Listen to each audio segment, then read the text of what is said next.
Tiga gempa besar mengguncang sejumlah wilayah Indonesia pada Sabtu 15 Agustus 2026.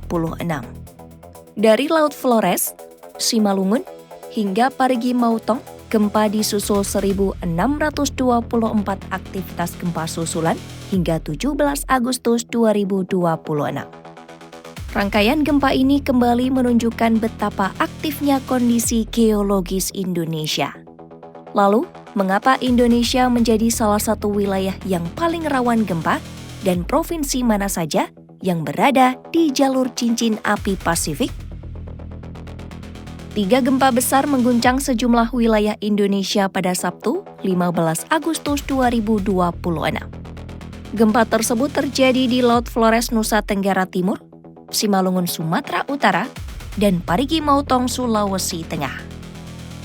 Badan Meteorologi, Klimatologi, dan Geofisika atau BMKG mencatat sebanyak 1.624 gempa susulan hingga Senin, 17 Agustus 2026 pukul 11 WIB. Rangkaian gempa tersebut berkaitan dengan kondisi geologis Indonesia yang berada di jalur cincin api Pasifik atau Pacific Ring of Fire. Jalur ini menjadi kawasan pertemuan berbagai lempeng tektonik dunia yang terus bergerak dan saling bertabrakan.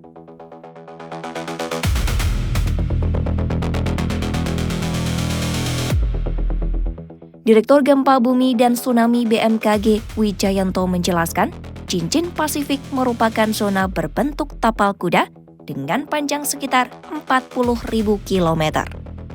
Jalur tersebut membentang di sekitar cekungan Samudra Pasifik dan menjadi titik pertemuan berbagai lempeng tektonik. Pergerakan dan tumbukan antar lempeng membentuk zona subduksi yang dapat memicu aktivitas gempa dan vulkanik. Indonesia berada di antara pertemuan lempeng Indo-Australia, Eurasia, dan Pasifik. Kondisi tersebut membuat Indonesia memiliki banyak gunung api aktif serta rawan mengalami gempa tektonik dan vulkanik.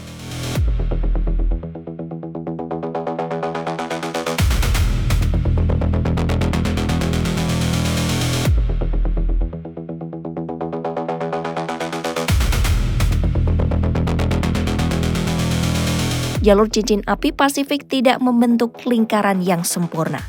Jalur tersebut membentang dari belahan bumi selatan hingga belahan bumi utara dan melewati sejumlah negara serta benua.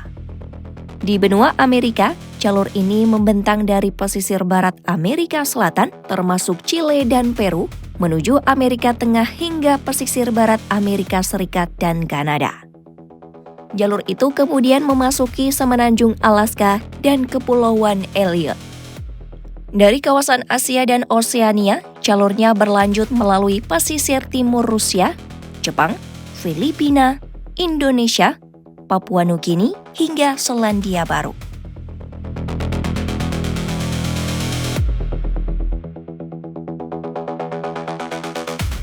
Peneliti bidang geologi dan kebencanaan BRIN, Nuraini Rahma Hanifah mengungkapkan sejumlah provinsi Indonesia yang dilewati jalur cincin api Pasifik. Daftar tersebut meliputi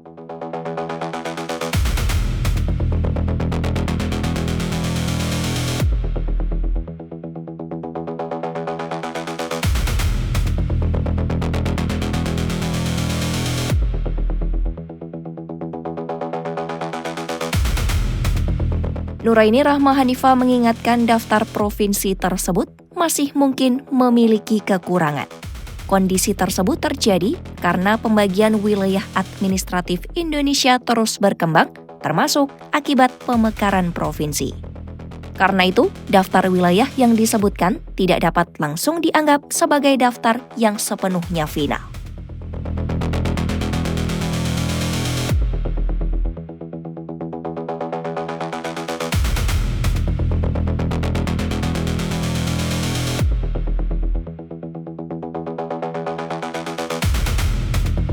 Posisi Indonesia di jalur cincin api membuat potensi gempa menjadi bagian dari kondisi geologis yang harus dihadapi.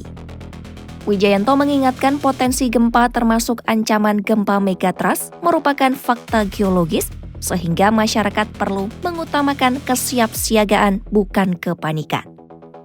Langkah pertama, masyarakat perlu mengenali risiko dan lingkungan tempat tinggal dan tempat kerja. Masyarakat juga perlu mengetahui apakah wilayahnya berada di zona rawan gempa, likuifaksi, atau tsunami. Setelah itu, masyarakat perlu menentukan titik kumpul dan jalur evakuasi yang aman.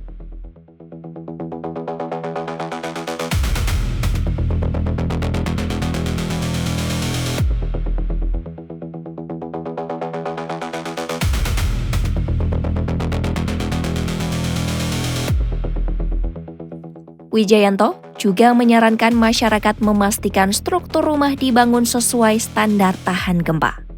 Perabotan berat sebaiknya ditempelkan ke dinding atau diletakkan di bagian bawah agar tidak mudah roboh saat gempa terjadi. Masyarakat juga perlu menyiapkan tas darurat di tempat yang mudah dijangkau.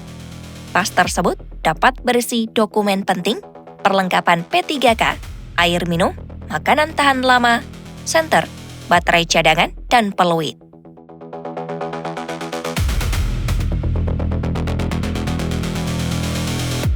Kesiapsiagaan tidak cukup hanya dengan menyiapkan perlengkapan darurat. Masyarakat perlu memahami apa yang seharusnya dilakukan saat gempa terjadi. Wijayanto menyarankan masyarakat melakukan simulasi evakuasi bersama keluarga, lingkungan, atau kantor. Simulasi dapat membantu masyarakat memahami jalur evakuasi, menentukan titik kumpul, dan mengurangi kepanikan saat kondisi darurat. Dengan memahami risiko dan menyiapkan langkah evakuasi, masyarakat dapat lebih siap menghadapi potensi gempa di wilayahnya. Nurul Hidayati rela tinggalkan gaji dari luar negeri demi hidup di kampung halaman, Klaten, Jawa Tengah. Pilihan hidup seperti ini bukan di mainstream, jadi akan ada opini maupun kritik dari orang-orang luar. Saksikan video selengkapnya, linknya ada di deskripsi ya.